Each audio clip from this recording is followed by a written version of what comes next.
The following interview is part of the Price for Freedom Oral History Series sponsored by the Madison County Military Heritage Commission to inform the public of the sacrifices made by veterans in our community on battlefields around the world.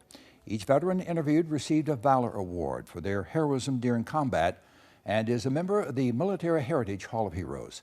We wish to thank the Huntsville School System and the ETV Broadcast Center for their help in presenting this Military Heritage program. Hello everyone, I'm Tom Kennemer. Today our conversation is with U.S. Army veteran Duke Gerhardt.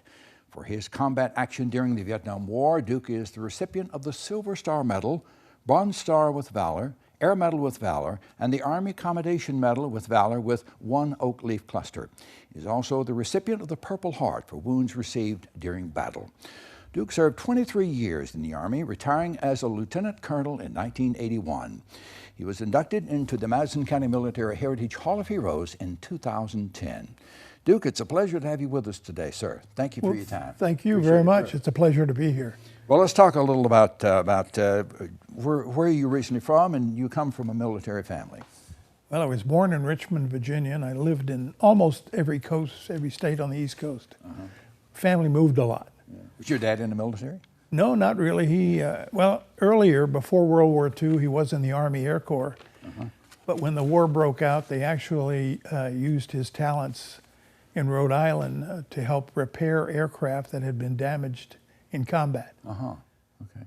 So he worked and managed one of those large facilities that repaired aircraft. Do you come from a big family? No, it was just my sister and myself. And but where did you finally graduate or high school finally settle in?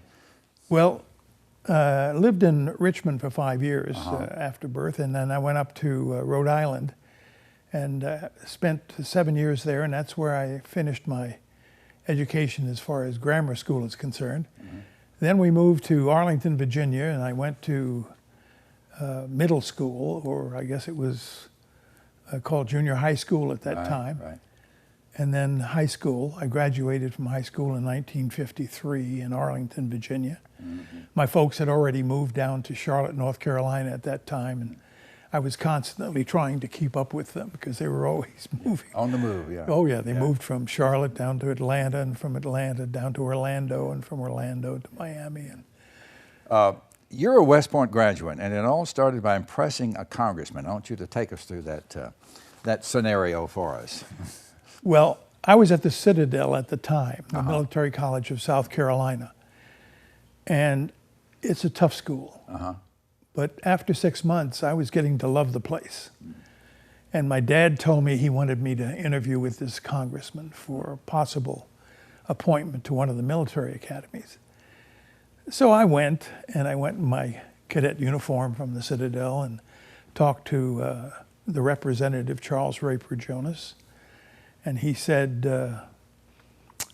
after the interview was a half hour, he was impressed that he could offer me a principal appointment to the Naval Academy or a third alternate appointment to West Point. The truth was I didn't want either. I wanted to go back to the Citadel. So I said, well, I really always wanted to go to West Point, so give me that third alternate appointment to West Point. And I figured, it's over. There's no way I'm going to get in now because there's 3 people ahead of me. So I went back to the Citadel, finished my plebe year there, and went home for summer vacation, spent about a week and a half there, and then a telegram arrived, and it said from the Department of the Army that I was to report to West Point in 10 days to begin my career as a cadet at the Academy. Tell us about your days at West Point. I think you enjoyed it very much, didn't you? Oh, I loved the Academy. I really did. Plebe year at the Academy was a little easier physically than it was at the Citadel. Citadel was tough. The military academy, the academics were different, and that was a tougher thing. The toughest thing I had while I was there was I had a year of German at the Citadel, and I enjoyed German. I did well. As the German instructor said, ausgezeichnet, which means outstanding, in my final exam. And so I figured at West Point, I want to take German, continue that. And that's the only choice that we had at that time when you went into West Point. And one of the officers that was giving us our language requirement asked me what language I wanted to take, and I said German. And he looked and he said, well, you've already had a year of German. We can't give you German because that would give you an advantage over your classmates. I said, oh? He said, yeah, we're going to give you Russian. So I said, okay. I didn't know what Russian was at the time, but that was fine. But then I found out one of my classmates, who is named Nick Crouchu, who I saw just recently, has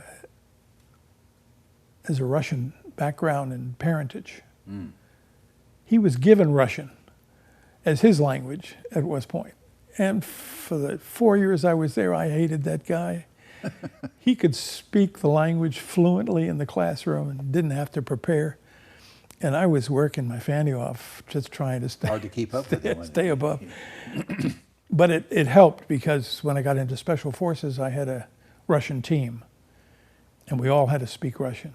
And I did go to a language refresher course at Oberammergau in Germany. And it enabled me to be able to converse with Russians, interview, and conduct the kinds of operations that we needed. It helped in the long run, didn't it? Oh, yes. Immensely, yeah. Now, upon graduation, you received a commission in the infantry, is that right? That's correct. How is it determined what field a cadet will wind up in? How is it determined at West Point? It depends on your academic standing. I see. The higher your standing, more opportunities you have. Each one of the branches allows so many slots, if you will, so many numbers of cadets that they'll allow. And so at the top of the class, the number one guy, he could choose anything he wanted. And then the next guy down chooses what he wants and so forth, until you start filling up slots. And then that thing, the artillery or usually the engineers goes out first and is no longer available.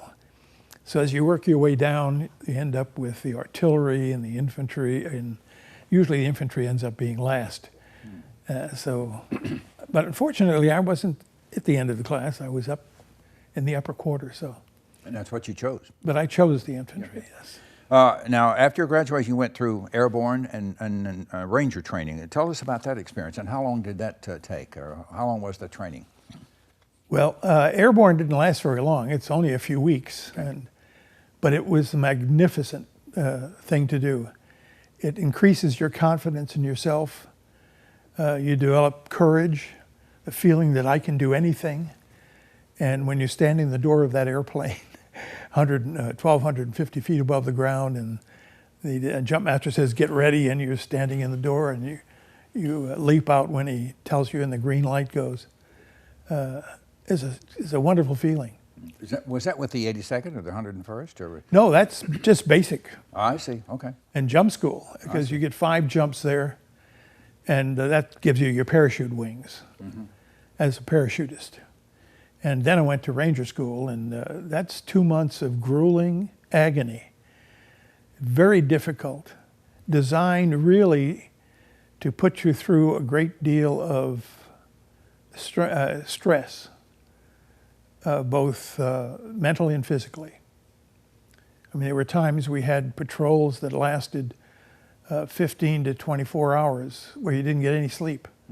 But you kept moving the whole time. You were carrying a weapon. I was usually carrying the machine gun and on the operations that we were conducting and the training that we had. But what Airborne and Ranger School did, I think, was give us the basic elements and the ability to think in terms of responding to action and moving forward to get the job done.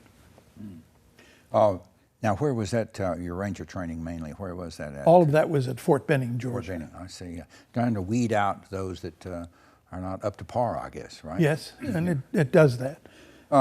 Duke, you have stated that being attached to Army Special Forces during your career were some of the best years in your military career. Talk about that. It was an unbelievable experience. First of all, I would encourage anybody that wants to go in the service is think about going toward something like Special Forces or if you're going into the Navy and the SEALs, because the kind of training you get there really prepares you for the difficult situations you're going to be confronted with in combat. It prepares you to the point where, while you might be frightened, and there is fear a factor in combat, you're so well trained that your only thought is to move forward, to get the job done, to take care of what needs to be done, to take care of your troops, and never leave someone behind. Also, it helps in life too, doesn't it? Yes. I mean, should you leave the service or when you leave the service. But in Special Forces, I had chances to do things that you wouldn't believe. I jumped out of so many different types of airplanes, German and American and French.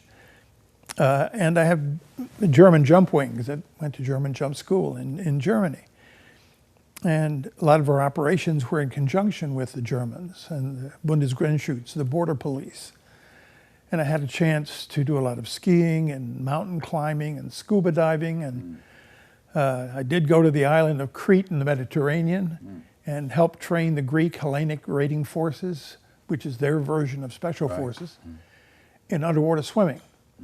Did that for a month and then spent a month on submarines in the Mediterranean practicing infiltration and exfiltration to and from the land in preparation for getting into Russia. You've had the full tour. Oh, it was a magnificent time. Yeah. Something you do remember. It was wonderful. Yeah, yeah. When did you, well, before we talk about Vietnam, I want you to go back a little bit and tell us about that first jump. I like to talk with our veterans who've been paratroopers. What was that like? I mean, what's going through your mind? You're jumping out of a plane. This is not natural, you know? So tell us about your experience in that first jump. Well, the ground training is so well done. Yeah. And you got to give a lot of credit to the non-commissioned officers that run the jump school, because they run you through a lot of different things. But a lot of it is physical training, just getting in physical condition for the activity that you're going to be involved in. Because when you're coming down, you hit the ground, it's a sudden jolt. So if you're not prepared for it, know what to do at that time, you could hurt yourself rather severely. So that first jump, the only person that really gets frightened is the guy standing in the door, because everybody else is lined up right behind him, belly to back, all the way to the end of the stick. And when the jump master says go and the green light goes on, the first guy goes out the door, everybody else is pushed out the door by the last guy. So regardless of what you want to do or think about, all you're doing is shuffling to the door, turning and being jumping out the door. You don't have a chance to think about it. It happens so quick, doesn't it? Oh, yes, it does. Yeah. And the next thing you know, there's a tug on your shoulder and you're being hung by this parachute above you, hopefully. Yeah. And in all cases, except for a few when I was in Special Forces, I had some incidents that didn't work out so well. Yeah. But in most cases, the parachutes worked beautifully. Good. So you never had a broken leg or injured ankle or anything? Yes, like I did. Yeah. Oh, yeah, okay.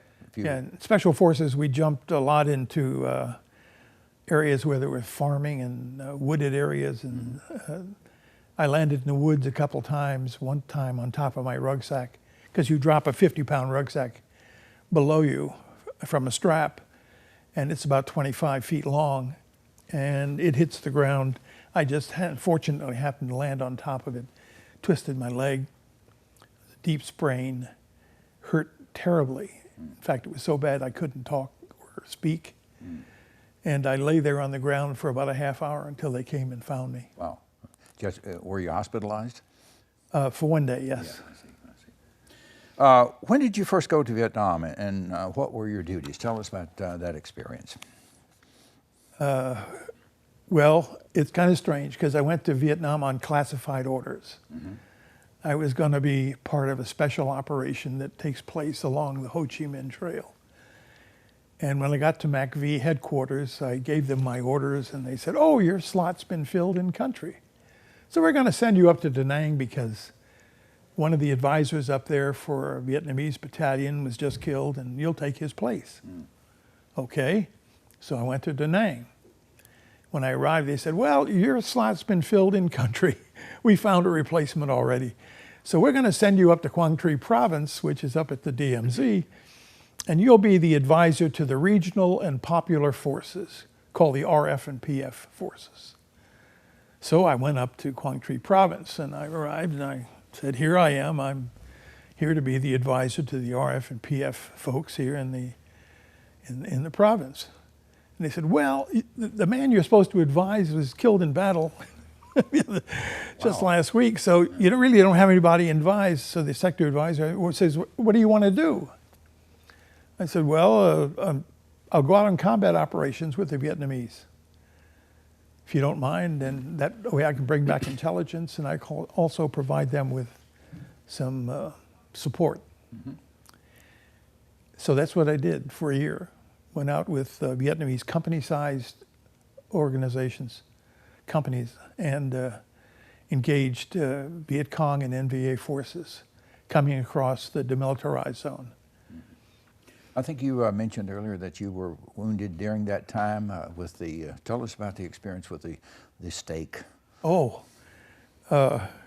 we were moving in a line, usually about a meter, 2 to 3 meters between each person, moving down a trail.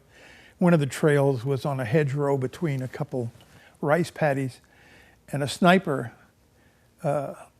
tried to kill me. I say tried to kill me because I was the tallest person there. Right.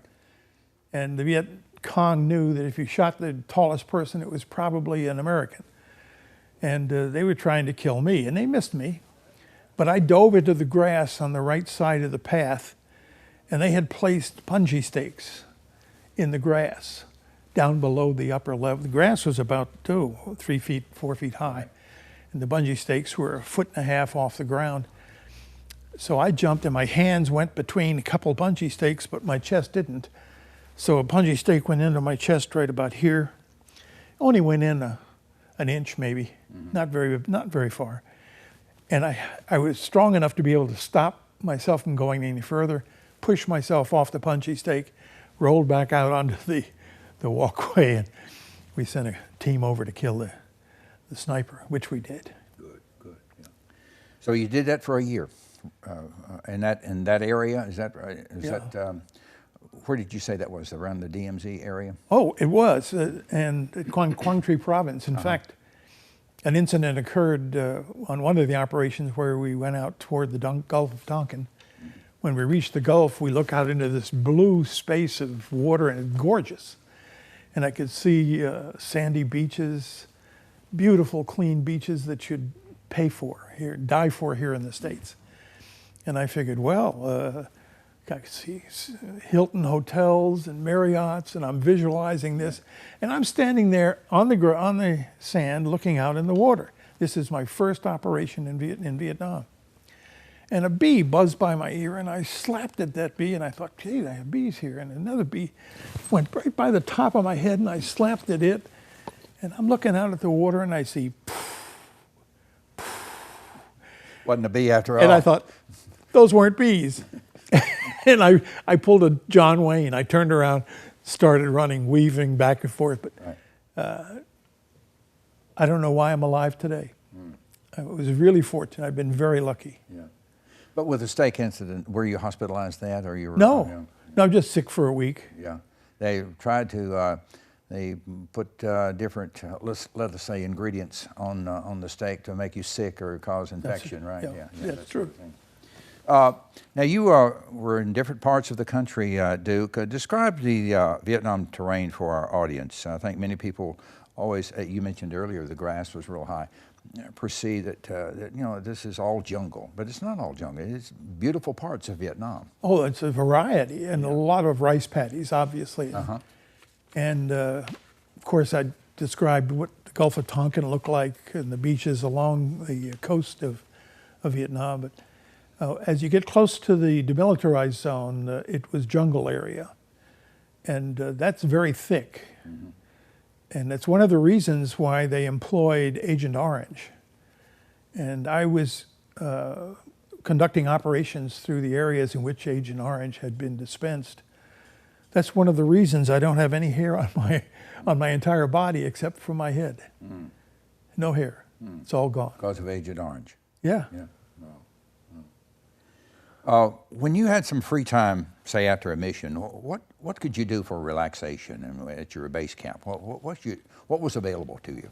Well, the first thing I'd usually do is take a shower, and then go out and lie on one of the sandbags on the top of the bunkers and get some sun, get a suntan, and then I'd go in and read.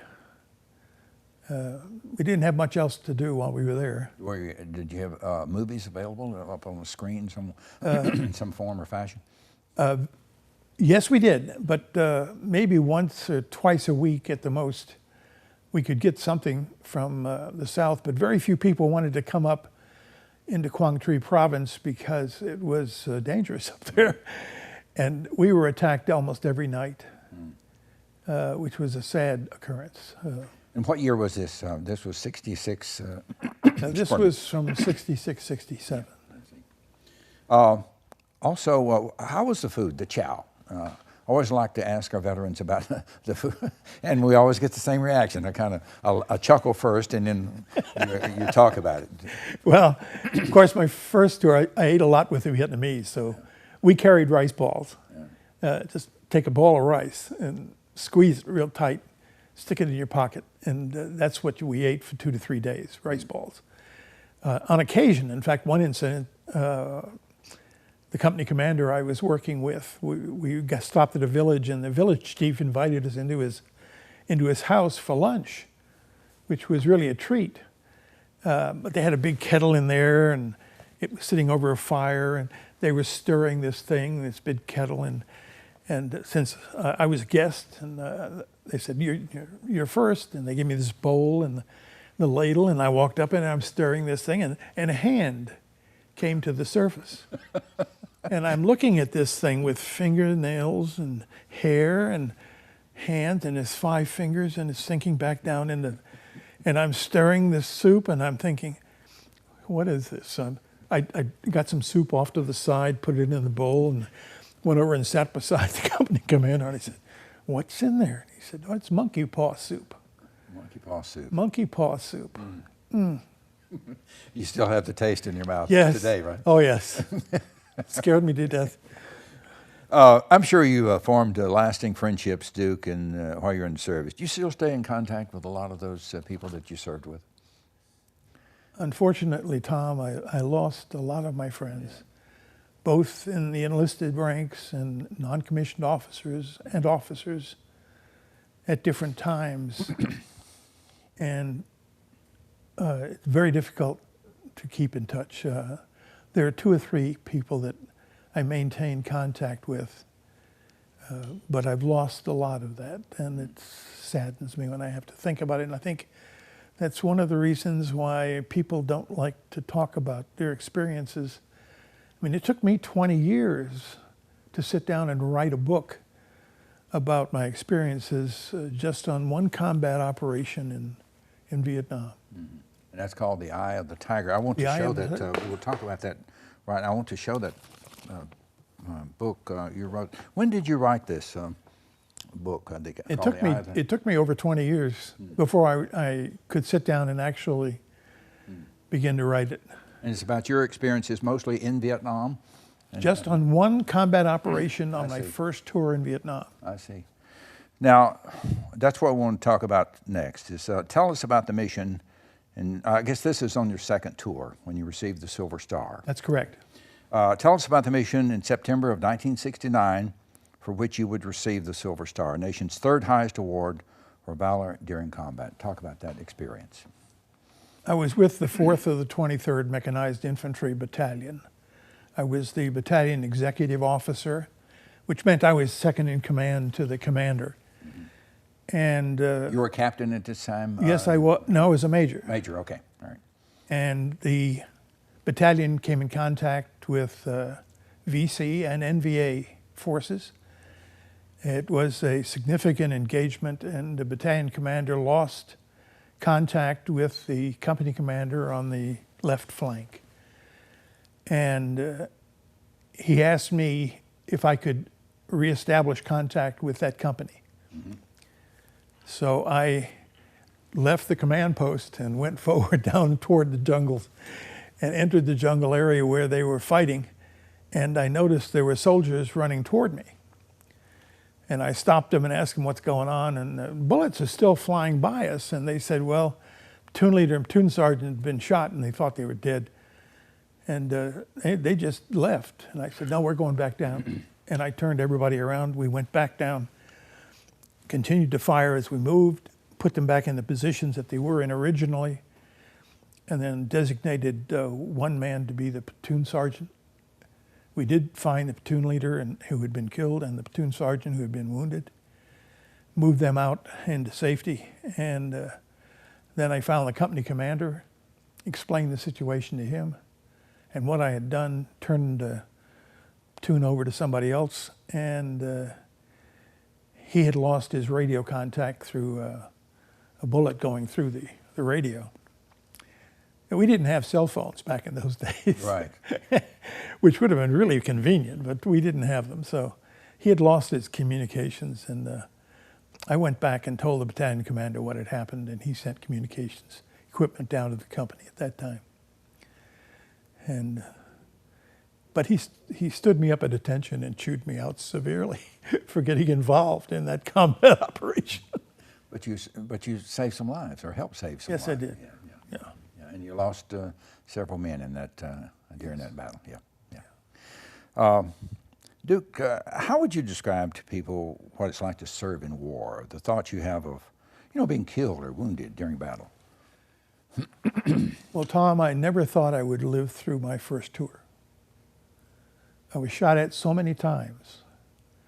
I've had a man to the right of me, a man in front of me killed. And you really wonder how lucky you can be in a situation like that. And I was extremely lucky. I can't think of anything uglier than war. Well, maybe slavery, maybe tyranny. And that's what causes war very often. Right. But war is an ugly thing and should be avoided if you can any way you can do avoid it. However, if you're going to go into war, a country should go in with everything they've got. Be as violent as you can up front. Get it over with, and believe me, you'll kill a lot fewer people on your side and their side if you do that. But if you go in piecemeal like we did in Vietnam, that's when you lose like 58,000 people. When you're in combat, is it normal to be afraid or scared to a certain extent? I mean, that's part of it, isn't it? If you're not frightened, something's wrong. Yeah. Sure, you're frightened, but training takes over where fright ends. Mm-hmm. And you've got something to do. There's a soldier that's wounded, and you need to put him in a position where he's not going to get hit. He's in safe condition, and it requires you to get up and move and get shot at. You do it. Many of our veterans talk about their upbringing, tough sergeant during training. Who or what do you think, Duke, helped prepare you for combat? Those non-commissioned officers that helped me in airborne, in Ranger, in Special Forces. In the team I had, a team of 12 persons, 2 officers, 10 non-commissioned officers. Those NCOs in my team were fantastic. They taught us different skills in medicine and treating somebody in medical requirements, communicating. We all had to communicate, send and receive Morse code. I was in charge of the weapons and demolitions committees in the Special Forces and handled a lot of different CHICOM weapons and explosive systems and devices and special systems from the CIA. And the training that you go through in all of those circumstances prepares you for combat.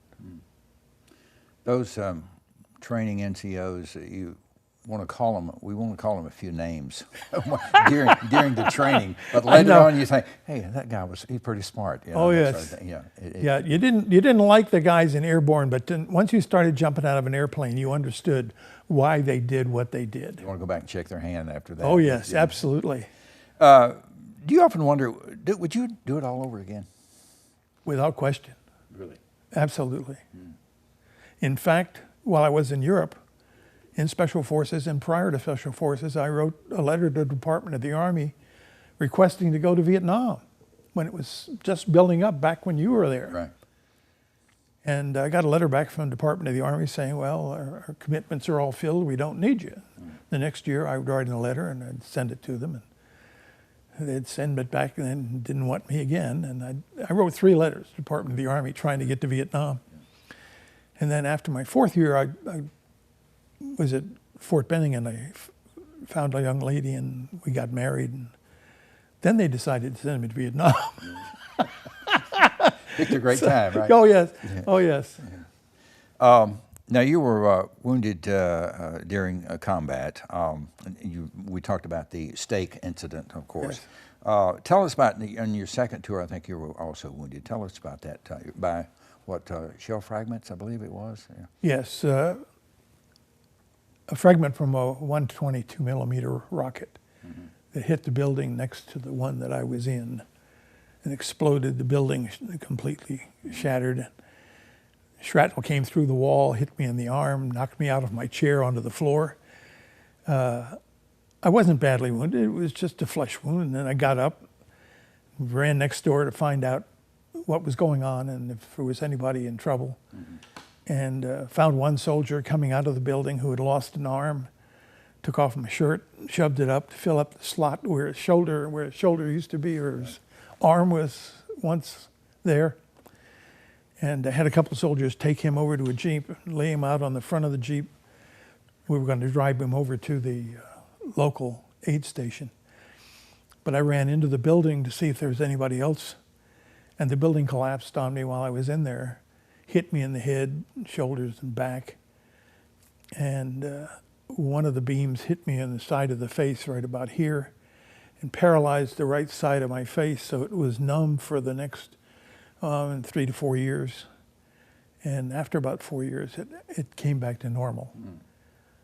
Finally, feeling came back. Yes, yeah. But I went back out and we took that soldier over to the aid station. And unfortunately, he didn't make it. Do you have any lingering effects from your wounds to this day? I mean, you were able to get over the facial injury, but anything else that bothers you to this day? Oh yes, I have lots of aches and pains. Lots of aches and pains, but one of them is I have ankylosing spondylitis. While I was teaching at West Point, they found out I was losing my height. I was getting shorter. And I went and told the doctor that was asking these questions. I said, well, I had to buy uniforms, brand new uniforms, because I was getting shorter. And they said, no, it's impossible. You're too young to begin getting shorter. So they sent me to the hospital for a complete evaluation, and they found out I had a condition called ankylosing spondylitis. And the Army regulation at the time said if you're diagnosed with this condition, you had to be out of the Army in 21 days. And my wife and I, we couldn't get a moving van in 21 days. And I told the doctor about that, and he said, well, I'm going to give you 6 months. So they gave me 6 months to try to find a living for myself before I was going to have to leave the service, because I hadn't planned on leaving. I was an associate professor of engineering at West Point. This one you'd been in 23 years, I believe, or 23? Yes, 23 years. Yeah. So I had to sit down and think about what am I capable of doing. And the only thing I could think about after I put one column of this is my capabilities and another column of what should I be doing, and I finally concluded the thing I was most suited for was to be a hitman for the mafia. Unfortunately, they don't advertise in the New York Times. Very discreetly, if they do. Yeah, very discreetly. Now, was this related to Agent Orange? No, I don't think the back was. I I know that I'm pretty sure some of the conditions that I have anemia. I have this problem or issue of not having any hair on my body, because when I went to Vietnam, I had hair on my body. But I spent a lot of time in the jungles where we had sprayed Agent Orange, and I'm sure I got my dose of it. When you served, there were protests back home regarding the Vietnam War. What was your feelings on that? And did you encounter any protest when you returned from overseas? Well, first, you can't believe the impact it has on troops that are in combat. Hearing about it is really tragic. But when I got back to the States, my welcome home parade was getting spit on in Los Angeles. Not a warm welcome at all. And I was upset at the attitude that I found a lot of people had toward the war. Because you've got to support the troops that are in combat. You've got to. We did it in World War II. We had rationing, which helped people focus their attention on supporting the troops in combat. And Korea, we were supported it in Korea. Yes, same thing. Yeah. Now, was there a period of adjustment for you? I think you touched on this briefly earlier. Adjustment for you coming back from war. A lot of combat veterans say it changes your life. How did your outlook on things change? Well, yes. I became pretty much a pacifist. I hated killing. I'd been involved in killing more than you could possibly imagine or ever want to see. And in the infantry, we're the folks that get to be close to the enemy, to see them on the battlefield. And remember one day when I was at the end of a combat operation we had where we had lost some troops and we'd killed a lot of VC and NVA. And when the battle was over and everybody withdrew back, I was sitting in a pineapple grove surrounded by dead bodies. And I was still alive. I don't understand that. Is it reoccurring for you?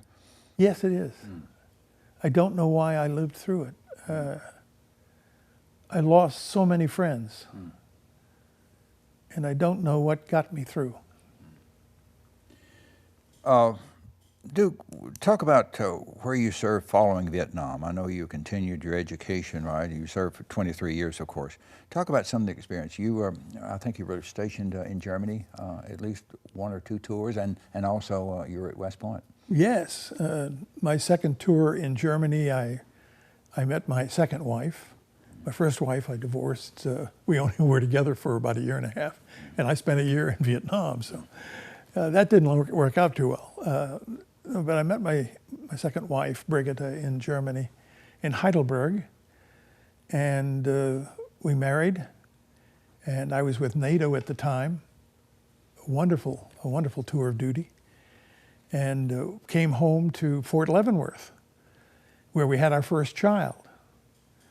And then I got a note from West Point to come up there and teach again, so I went back up to West Point and taught again. We had our second child, and then I was found to be medically unfit for service while I was on that tour. And what did you teach at West Point? Mechanical engineering. I see. Okay. Yeah. Oh, it was fun. Yeah. I loved it. I loved to teach.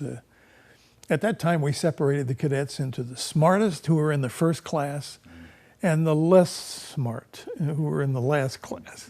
And there were about 12 classes at the same time, and instructors went to each one of the classes. And I was the course director, so I got to go to any class I wanted. And so I would teach the first class, which were the brightest guys, and they wanted to build that bridge. Right. Then I'd teach the guys in the last class, and they wanted to destroy that bridge. But both of them had an eye toward, what do you look for in this bridge that makes it weak? And that's how we taught engineering. It was fun. Yeah. So you were medically discharged from the Army after 23 years. What brought you to Huntsville? Actually, while I was waiting for the Mafia to contact me, No calls. You No didn't calls. get any calls. All right. No, no. A friend of mine from Huntsville called me and asked me to come down and join his company and write a manual for the Army on directed energy weapons. Mm-hmm. So I paused and I said, "What are directed energy weapons?" And he said, "That's why I want you to come down here." He was surrounded by scientists and people that wrote equations, and none of this made sense to the soldiers that were going to read this book that I was supposed to write. So that's what got me down here to Huntsville to start with. I see. Now, later you formed your own company, DG Associates. What motivated you to start your own company? Well, I was with a company called BDM initially. Uh-huh. That was the company I joined from when I was from West Point. And I left that company with the gentleman that had contacted me originally to come down. And we formed a company jointly ourselves. And I did that for 5 years. And he died. Mm. And I decided to start my own company because he was doing something else.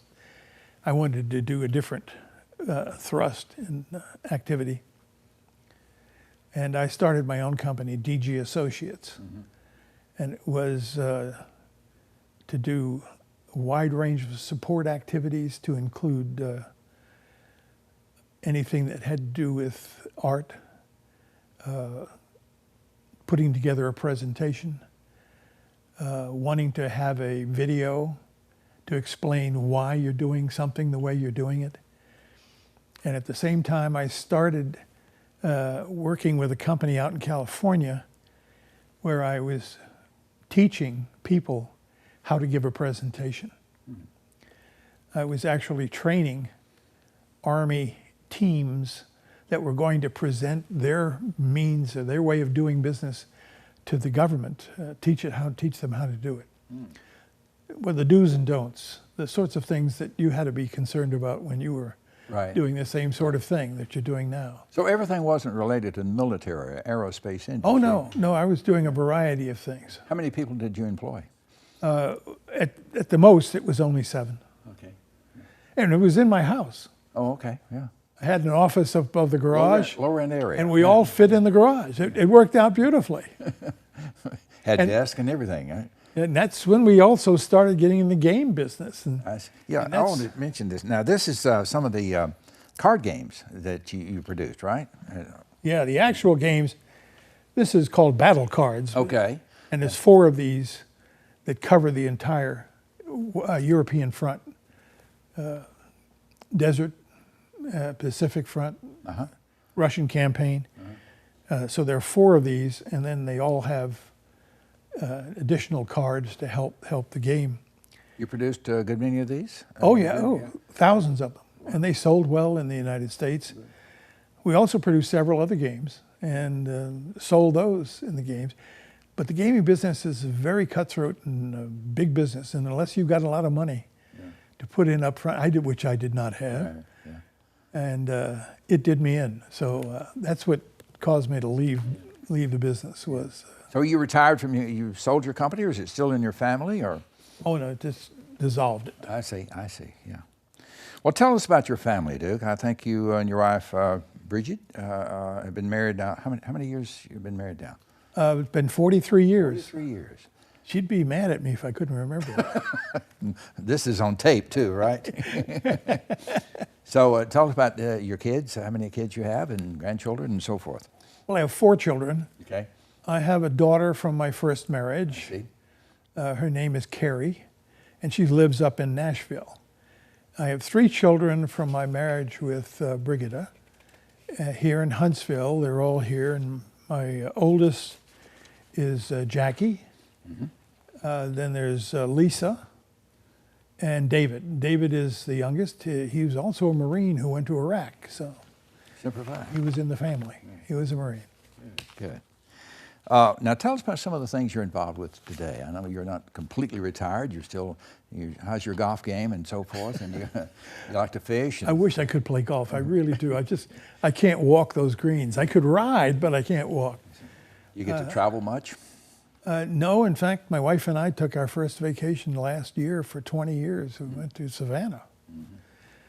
Don't travel very often. I think it's because I have difficulty walking, partly because of the condition of my back and anemia and a few other problems that I have, and difficulty walking a straight line. So if the police ever asked me to walk a straight line, I'd be in serious trouble. I want to go back just a little bit to talk about the extended military family. You were married and in the military. What kind of problems does that create for a family, during your marriage and serving in the military, going to different bases and having to travel a great deal and so forth? Well, when you're separated from your family, that's really tough. And you can't believe how important it is to be able to hear from your family. And back in the old days, getting a letter was really a good deal. And if you had an opportunity to get on a phone to call back home, that was unbelievable. And we were allowed to have 2 phone calls when we were in Vietnam to get back to talk to the family. Of course, we did have R&R to go back, and I went on R&R to visit, meet my family. But you don't have that much time. When you're away, contact with your family is awfully important. It's wonderful when you can have them with you. And when you're overseas, friends of yours that are maybe have already come back from overseas, serving in some at base overseas, they help your family. They pick up where to do the repairs, mow the yard, yes, repairs, that sort of thing. So it's everybody pitches in, sticks up for one another. Well, I try to stay busy, and most of my time, I go to the YMCA and work out at the Y in the gym, the workout room, and also in water aerobics. I spend a lot of time there. That helps your back out, would yes. imagine. Yeah. Yeah. And it feels good to get in the water because I can do things in the water that I can't do on land. Right. You were inducted into the Hall of Heroes in 2010, Duke. What was that experience like, and what did it mean to you? Well, first of all, it was a wonderful experience. And I think my family enjoyed it tremendously. I loved being there and seeing the other soldiers that were being recognized for what they did. But it also reminded me of something, Tom, and that is that there are a lot of soldiers that didn't get recognized for what they did on the battlefield. And that always saddened me.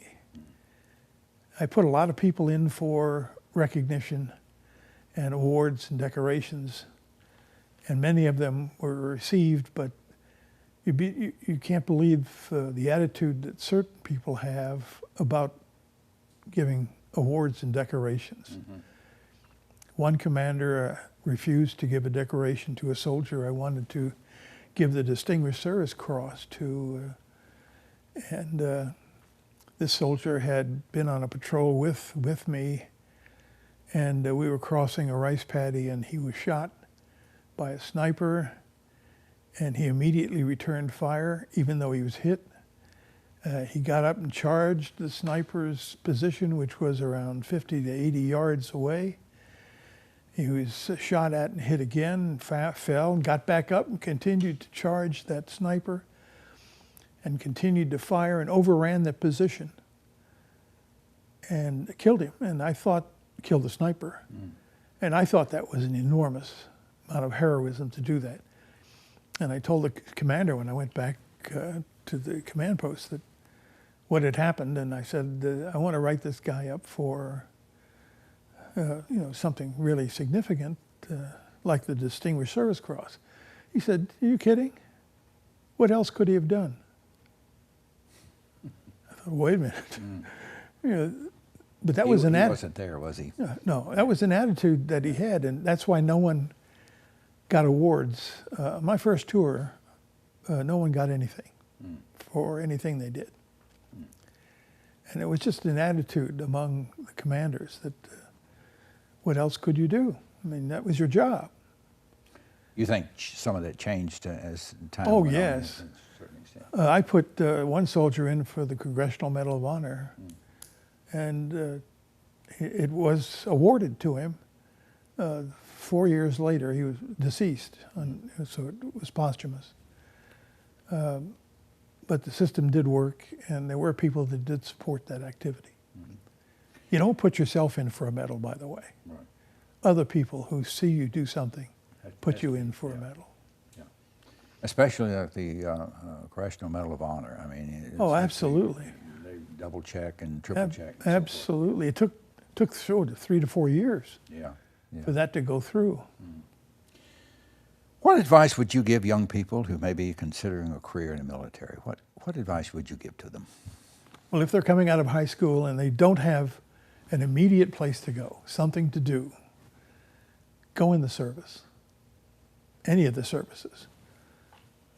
And I would recommend, if you're interested in doing something exciting, get into Special Forces, or if you go in the Navy, get in the SEALs, because the kinds of things you'll learn to do there are fascinating, and you'll never get to do it anywhere else. Where else are you going to jump out of an airplane at 12,000 feet? Adventure. Yes, it's a wonderful, wonderful feeling.